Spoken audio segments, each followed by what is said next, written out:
Чувак, какого черта? Ты 3-ю неделю пропадаешь. Я рад тебя видеть. Заходи. У меня тут немного не прибрано. Чувак, ты что, ты все это время не просыхал? А ты что, моя мама?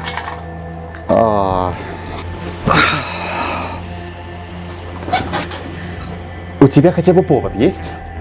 Тебе нужен повод? Та куча суеверий и предрассудков, что мы зовем традиционной культурой, так любимой поборниками духовности, олицетворяет собой идеалы средневекового общества с всепоглощающим обскурантизмом, тотальным отсутствием элементарной научной грамотности и всеобщим легковерием. Да только 33% россиян соглашаются с утверждением, что гены есть во всех растениях, а не только в трансгенах. И лишь половина соглашается с тем, что предки человека были животные. Для остальных человек — это венец творения, высшее существо.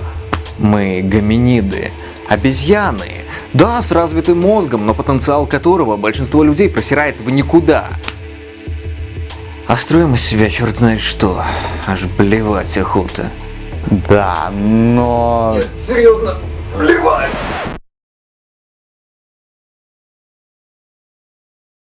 Слушай, может тебе взять какую-нибудь расслабляющую тему? Например? Да хоть алкоголь.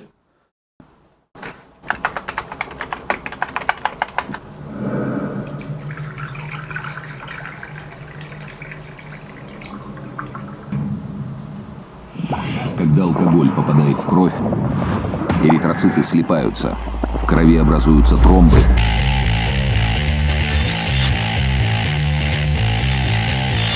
Когда алкоголь попадает в кровь, эритроциты слипаются, в крови образуются тромбы, которые намертво закупоривают микрокапилляры. Капилляры раздуваются и лопаются. Эритроциты образуют тромбы. Видимо, о других клетках крови ребятам забыли рассказать. Да, именно тромбоциты – основная составляющая тромбов, не эритроциты. Более того, алкоголь снижает уровень белка фибриногена, который участвует в свертывании крови, так что кровь сворачивается даже хуже. Соответственно, уменьшается риск образования тромбов и, как следствие, снижение риска ишемического инсульта, ишемической болезни сердца и других заболеваний. Ссылки на все исследования, как обычно, в описании под видео на YouTube. Образовавшиеся склейки разносятся по всему организму, закупоривая капилляры. Организм обезвоживается. Продукты распада алкоголя отравляют все без исключения органы и поражают все системы вашего организма. Ну, с тромбами мы разобрались. Теперь о продуктах распада. Употребление алкоголя увеличивает концентрацию фермента альдегид-дегидрогеназы, который призван переработать метаболит этанола – ацетальдегид. Так вот, этот самый фермент способен перерабатывать ряд других альдегидов, которые могут образовываться в процессе жизнедеятельности организма. На практике это означает, что повышенное содержание альдегид-дегидрогеназы после употребления алкоголя защищает от повреждений, возникающих, когда кровь возвращается к тканям после периода нехватки кислорода. При употреблении 100 граммов водки навсегда и безвозвратно гибнут несколько тысяч клеток мозга. При каждом застолье десятки тысяч. А вот хрен вам, фантазеры! Употребление 100 граммов водки не вызовет гибель нейронов, о чем говорят и исследования, как раз устанавливающие безопасный порог в 40 граммов чистого этанола для мужчин. Тем более непонятно, откуда взялась озвученная цифра количества погибших нейронов. Вероятно, она призвана внушить ужас доверчивым зрителям. Более того, есть исследования, показывающие, что небольшие количества алкоголя уменьшают клеточные самоубийства, что, вероятно, связано с подавлением работы белка ТОР. Нет, не скандинавский бог, а субъединица молекулярного комплекса, регулирующая рост и выживание клетки. Например, на мышках было показано, что подавление ТОР приводит к активации аутофагии и уменьшает повреждение и гибель нервных клеток. А также умеренное употребление алкоголя увеличивает содержание в крови липопротеидов высокой плотности, что, помимо прочего, связано уже со снижением риска слабоумия и нарушений памяти. Впрочем, справедливости ради стоит сказать, что хроническое употребление очень больших доз алкоголя может привести к повреждениям мозга. Однако эти повреждения не связаны ни со слипшимися эритроцитами, ни с тромбами. Так и провалы в памяти после изрядного злоупотребления – это следствие влияния алкоголя на один из рецепторов нейромедиатора глютамата в клетках гиппокампа. Чрезмерно большая доза алкоголя как выключатель, который временно препятствует процессу превращения краткосрочной памяти в долгосрочную. Никакого отношения к физическим повреждениям мозга этот механизм не имеет. В быту такое состояние называется похмелье. Мертвые клетки мозга выводятся с мочой на следующий день. Какой фееричный бред. Мозги! Будет вас! Флэшбэк накатил. Похмелье возникает вовсе не из-за сказочных нейронов в моче, а в первую очередь из-за нарушения водно-солевого баланса. И в случае, если вы выпили слишком много, из-за нехватки ряда веществ, необходимых для детоксикации метаболитов алкоголя и других веществ, которые могут присутствовать в разных алкогольных напитках. Это краткосрочный эффект злоупотребления. А вот долгосрочный эффект небольших доз алкоголя заключается в предотвращении риска сердечно-сосудистых заболеваний и заболеваний нервной системы и в целом предохранении от слабоумия. Так, согласно целому ряду независимых исследований, умеренное употребление алкоголя благоприятно сказывается на умственных способностях людей по сравнению с людьми, принципиально не пьющими. Подчеркну, что такая картина защитного эффекта небольших доз согласуется и повторяется от исследования к исследованию. С фармакологической точки зрения действие алкоголя на организм является типичным действием наркотического типа. И что? Это должно напугать? В малых количествах этанол вообще естественный метаболит организма. И если понимать под наркотическим действием действие прежде всего на рецепторы гамма-аминомасляной кислоты, одного из тормозных медиаторов нервной системы, то такое действие при умеренном питье только успокаивает, вызывает эйфорию, общительность и прочие не очень-то страшные эффекты. И все благодаря активации рецепторов ГАМК. Что в этом плохого, если человек просто расслабляется? А как же все эти громкие статьи о том, что даже малая доза алкоголя вредит здоровью? А это вообще интересная история, демонстрирующая печальный принцип работы многих СМИ. Что-то где-то услышали. СМИ перепечатывали статью, которая реально была опубликована в научном рецензируемом издании BMG. И в статье действительно делался вывод о возможном уменьшении риска сердечно-сосудистых заболеваний при полном отказе от алкоголя. Интересное начинается дальше. В этой работе авторы анализировали два варианта гена, кодирующего один из ферментов, расщепляющих спирт – алкоголь-дегидрогеназу. Тот из вариантов гена, при котором люди пьют меньше, показывает сниженный риск ишемической болезни сердца. И отсюда авторы делают вывод о том, что сколько бы человек ни пил, лучше ему исключить потребление спиртного вообще. Что на самом деле очень странно, потому что этот вариант гена связан не только с алкоголем, но и с курением, мигренями и другими факторами, которые могут оказывать влияние на сердечно-сосудистую систему. Не говоря о том, что в целом обобщенное заявление о воздействии алкоголя на организм человека на основании одного нуклеотида полиморфного гена не согласуется с выводами огромного количества исследований, которые показывают J-образную кривую, демонстрирующую наибольший защитный эффект при умеренном употреблении алкоголя. Методология и выводы этого исследования были подвергнуты критике участниками Международного научного форума по теме воздействия алкоголя на организм человека. Кроме этого, при анализе этой работы Александр Панчин обратил внимание на несоответствия в цифрах, которые являются то ли артефактом, то ли просто следствием какой-то ангажированности. В любом случае, при устранении этого несоответствия устраняются и описываемые авторами эффекты.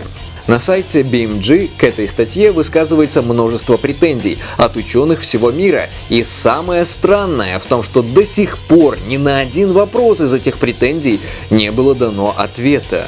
Одним словом, кардиозащитный эффект малых доз алкоголя наблюдается не только в огромном количестве эпидемиологических исследований, но также выявлены механизмы, обуславливающие такой эффект. Я упоминал некоторые ранее. Хорошо, но может дело в том, что во всех этих исследованиях в группу никогда не пьющие попадали люди, которые имеют проблемы со здоровьем? Ну или в группу умеренно пьющих попадали те, кто в целом имеет лучшие условия жизни? Вообще-то исследователи знают о такой проблеме, она не раз обсуждалась в научной литературе. Такие искажения действительно могут проявляться в некоторых работах, и задача исследователей как раз и состоит в том, чтобы избежать таких погрешностей или исправить ошибки, если они все-таки возникли. Во многих исследованиях стараются учесть доход, возраст, образование, наличие семьи, занятия спортом.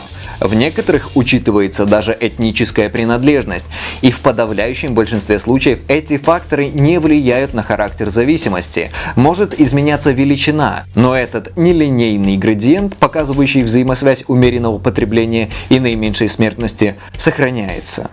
Пиво является по факту не только самым опасным алкогольным изделием, но еще и средством разрушения гормональной системы. В этом виноват один из компонентов пива – хмель. При варке пива, даже безалкогольного пива, в раствор пива добавляют хмель. Именно он придает пиву специфический горьковатый привкус. Но самое интересное, что хмель содержит фитоэстрогены – растительные аналоги эстрогенов, женских половых гормонов. А вообще фитоэстрогенов в пиве содержится меньше, чем в семечках или грецких орехах. И у любителя пива смещается гормональное равновесие в сторону женского начала. То есть он из мужика потихоньку начинает превращаться в бабу. Страшно представить, как по логике Жданова должны выглядеть любители семечек. У мужчин фитоэстрогены пива подавляют выработку тестостерона, мужского полового гормона. Постепенно в организме мужчины начинают доминировать женские гормоны. И чтобы понимать, что такие сказки о пиве бред, нужно вспомнить то, что гормоны действуют на клетки, связываясь с особыми белковыми структурами, рецепторами. Эта связь очень специфичная. Для активации определенного рецептора нужна определенная молекула.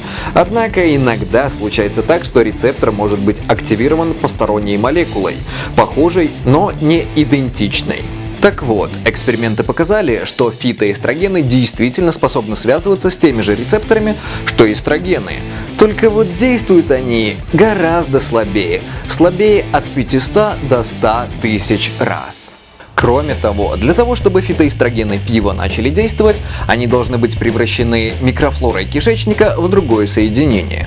А почти у половины европейцев нет микрофлоры, которая могла бы это сделать. И вот вам напоследок метаанализ, где проанализировано 32 работы и сделан вывод о том, что фитоэстрогены не влияют ни на концентрацию гормонов, ни репродуктивную функцию мужчин. Между тем, ГОСТ, принятый в СССР еще в 1972 году, прямым текстом утверждал: этиловый спирт – это легко воспламеняющаяся, бесцветная жидкость с характерным запахом. Относится к сильнодействующим наркотикам, вызывающим сначала возбуждение, а затем паралич нервной системы. Интересно, что с развертыванием пропаганды употребления алкоголя ГОСТ неоднократно переписывали. Вот какие изменения вносятся в ГОСТ в 1982 году. Этиловый спирт – легко воспламеняющаяся бесцветная жидкость с характерным запахом. Относится к сильнодействующим наркотикам. И в 1993 году. Этиловый спирт – легко воспламеняющаяся бесцветная жидкость с характерным запахом. Как мы видим, за 20 лет полностью исчезли из первоначального определения слова о том, что он относится к сильно действующим наркотикам, вызывающим сначала возбуждение, а затем паралич нервной системы. Кстати, не в первый раз слышу о ГОСТе 1972 года. Да, ждановцы любят об этом заявлять. Но вот чего они не любят говорить, это того, что в ГОСТах 70 и 82 года говорится об этиловом техническом спирте, получаемом из непищевого сырья, с высоким содержанием опасных примесей. А ГОСТ 93 года объединяет в себе спирт-сырец, ректификованный и питьевой. В стране разворачивается пропаганда умеренного употребления алкоголя. Так называемая концепция культурного питья. Людей надо было заставить пить спиртное, убедив, что это нормально и даже хорошо. Да, а люди так сопротивлялись, их надо было заставлять, а они так противились, что в СССР было целых 5 крупномасштабных антиалкогольных кампаний. Алкоголь – это яд. Если мы говорим о качественном алкоголе, мы говорим о качественном яде. Ну, вообще ядовитость вещества обозначают полулетальной дозой. Это доза, при которой гибнет половина членов испытуемой группы. Для кофеина эта доза равна 0,192 грамма на килограмм. Хлорид натрия или пищевая соль 3 грамма на килограмм. И вот он, страшный этанол, 7,6 граммов на килограмм. В 2 с лишним раза безопаснее, чем поваренная соль. Может, трезвенники сражаются не с тем химическим соединением? Если человек повреждает любой из генов, этот ген уже никогда не восстанавливается. А возможно, для авторов фильма это будет открытием. Но ДНК повреждается естественным образом, сама по себе, из-за внутриклеточных процессов. По современным оценкам, это как минимум 10 тысяч повреждений ДНК на клетку каждый день. Но у клеток есть такая замечательная функция, как репарация, благодаря которой происходит исправление поврежденных молекул ДНК. К слову, Нобелевская премия по химии в 2015 году была вручена как раз за исследование молекулярных механизмов репарации. Даже малые дозы алкоголя повреждают оболочку яйцеклетки и, проникая внутрь клетки, разрушают структуры ДНК. Употребление алкоголя в любых формах и даже самых незначительных дозах неминуемо наносит вред вашему будущему ребенку. И снова авторы изливают на нас абсолютно голословные утверждения. Вообще яйцеклетки хорошо защищены гематофолликулярным барьером. На них нет специфических мишеней для этанола и его метаболитов. И, наконец, эпидемиологические исследования не выявили никакой корреляции между умеренным употреблением алкоголя до 15-й недели беременности и риском пониженного веса, преждевременных родов и врожденных пороков у ребенка. Тем не менее, во время беременности лучше воздержаться от употребления алкоголя. Эта общая рекомендация основана на данных о том, что у матерей, страдающих алкогольной зависимостью, повышен риск развития алкогольного синдрома плода. Этанол, пересекая плацентарный барьер, может оказывать тератогенное воздействие, влияя на эмбриональное развитие. Что еще получает Россия от продажи алкоголя? 82% убийств, 75% самоубийств, 50% аварий, 50% изнасилований происходит в состоянии алкогольного опьянения. Ну, во-первых, часть приводимых цифр – ложь.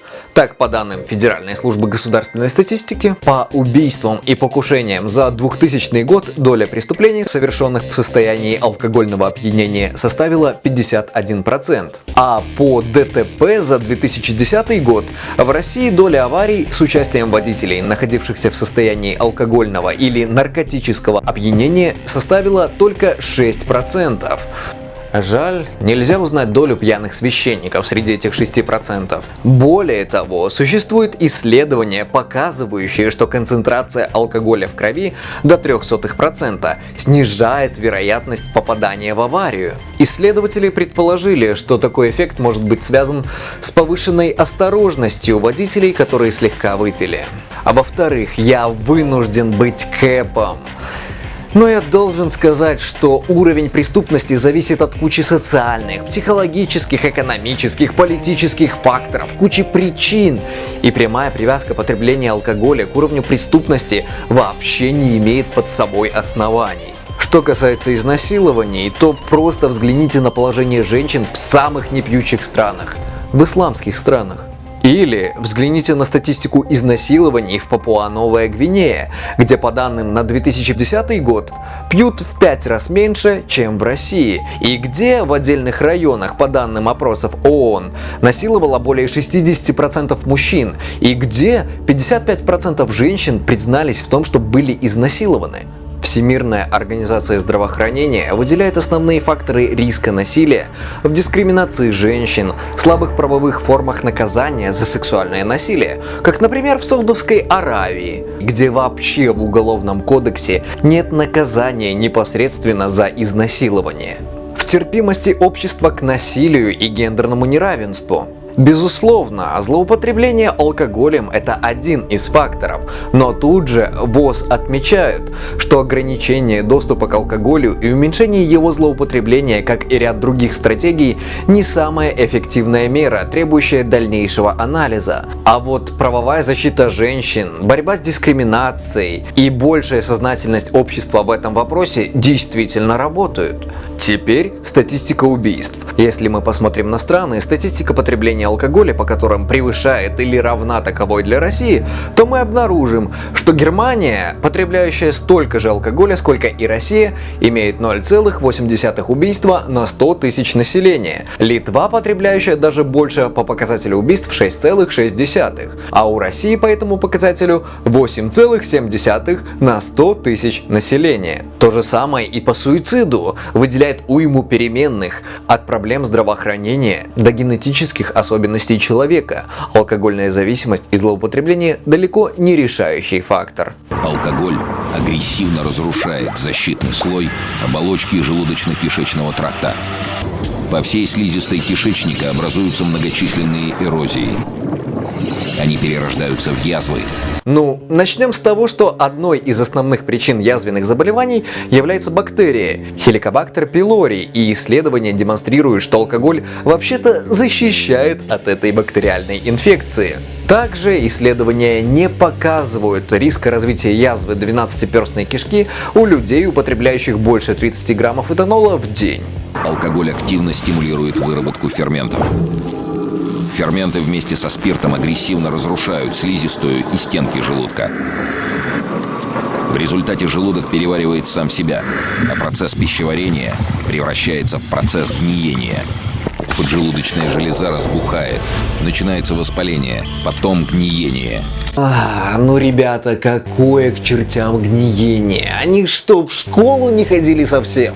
Даже там изучают этот процесс и знают, что гниение – это разложение органики под действием всяких микроорганизмов. Эту рекламу клепали на федеральные деньги и даже не удосужились проконсультироваться у специалистов. Видимо, решили не утруждаться и построить всю свою аргументацию на готовых изысканиях Жданова.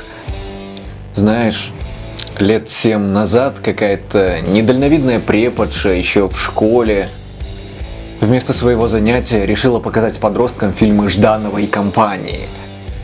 Там было все. Пердящие бактерии, отмирание клеток мозга и выведение их с мочой на утро, спаивание наций жидомасонами. Знаешь, что она мне ответила на возмущение о том, что там продвигается какая-то паранаучная хренотень? Да, конечно, тут говорятся глупости и страшилки, но это для того, чтобы вы сейчас не пили. Вот вы подрастете, поумнеете и все поймете, что это были глупости, но пить уже не будете. Окей, и к чему это cool story? А к тому, что детки-то выросли, но не поумнели. Посмотри на фанатичную армию трезвенников, да свидетелей Иеговы по сравнению с ними безобидные дети. У нас вот в Новосибирске 4 ноября был русский марш. И шли по центральной улице, вот эта молодежь. И в этот мегафон, застрельщик у них был, я участвовал тоже в этом марше. Мне понравилось. Он, застрельщик, говорит: алкоголь убьет тебя. И все 5000. Алкоголь убьет тебя. Алкоголь убьет страну, алкоголь убьет страну. Хватит пить, начни с себя, хватит пить, начни с себя. Против нас ведут войну. А когда где-то по дороге видели людей с пивом, с сигаретами, он тут же переключался, и весь этот хор скандировал: папа пил, сын дебил, папа пил, сын дебил. Если зайти в их сообщество, то можно увидеть, как они на полном серьезе обсуждают, в каких марках шоколада есть алкоголь, чтобы ни в коем случае не купить их. Шоколад!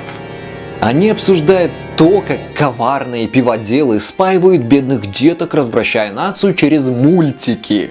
И ведь таким трезвенникам плевать, что давать детям алкоголь вообще запрещено законом, и что политика государства направлена на всяческое ограждение подростков от спиртных напитков. О каком, спаивании может идти речь? Представьте, как быстро изменится наша страна, если мы перестанем верить в этот ужасный бред, навеянный западными маркетологами, о том, что умеренное употребление алкоголя алкоголя не вредно. Количество смертей в России сократится на 700 тысяч в год.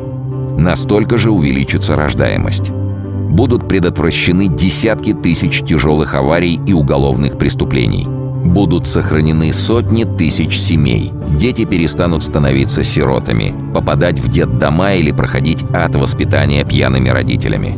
Практически перестанут рождаться больные дети. Да и взрослые люди забудут про множество заболеваний и станут жить в десятки раз богаче.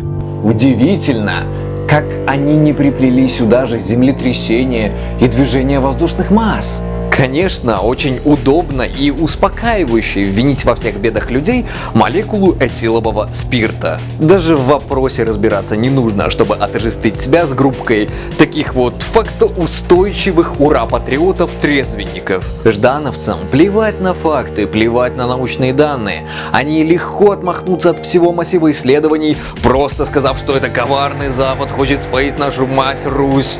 Там за океаном сидят хитроглазые люди, которые хохочут до слез, смотрят, как люди гробят здесь свое здоровье, уничтожают будущее, калечат своих детей, и при этом все сверхдоходы несут им туда, в их огромный и толстый карман. И ладно, если бы им было просто плевать на то, что в науке главное, хоть какие-то доказательства. Их не смущает то, что достоверный вред курения нашел научные подтверждения, несмотря на огромное количество людей, которым бы этого не хотелось. Ждановцы считают себя обязанными запугать всех просто фееричными по своей бредовости страшилками. Они замещают знания идеологией, а это чистейшей воды фанатизм. Сродни религиозному. Фанатизм и дезинформация. Этим ребятам сложно понять, что проблему представляет не сам алкоголь. Проблему представляет злоупотребление алкоголем. Умеренное потребление – это примерно 50 граммов водки, 200 граммов вина или пол-литра пива. Система накоплений здесь не работает.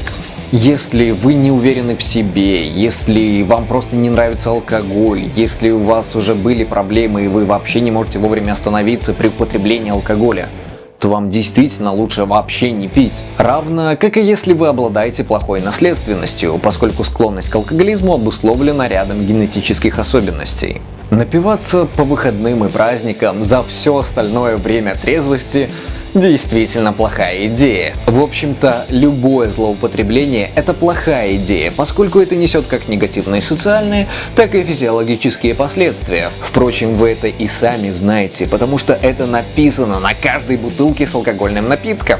Что касается ждановцев, то эти люди не борются с алкоголизмом. Мы боремся с борцами с пьянством, мы боремся, так как это враги трезвости. Они выступают с определенной идеологией, тоталитарной идеологией, идеологией, построенной на лжи. Работать стоит не в области сказкосочинительства и дезинформации, а в области развития реально работающих методик. Существуют препараты, эффективность которых научно подтверждена в рандомизированных клинических испытаниях.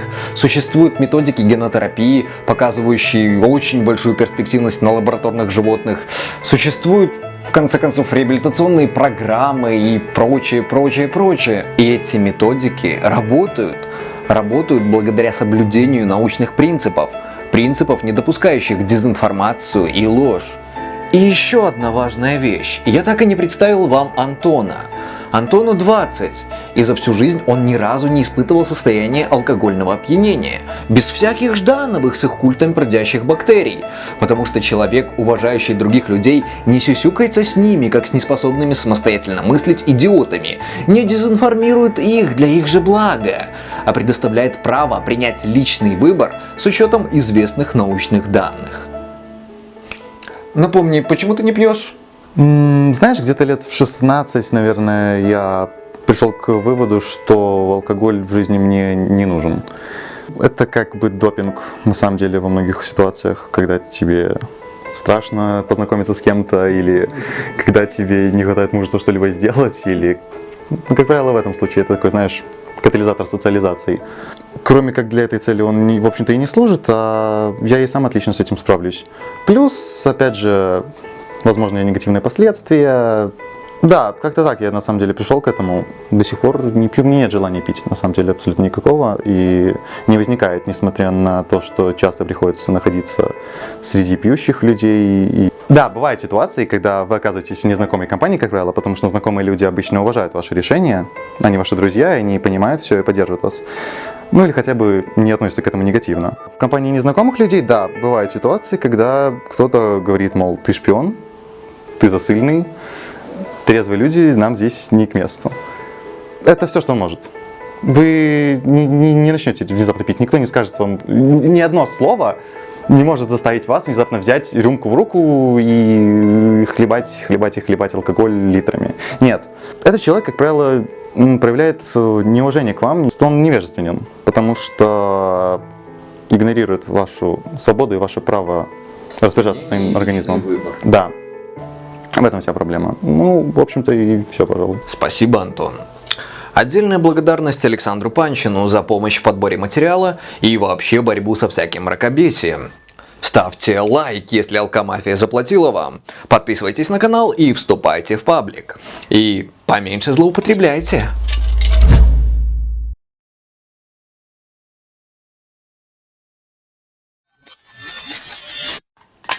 Система накоплений здесь не работает. Печаль, беда, грусть. Я уже записываю, если что. Я знаю, я сектант. Тебя не спаивают? У меня голос нормальный? Вроде да. Или такой совсем уже вообще? Ну, совсем уже. Ну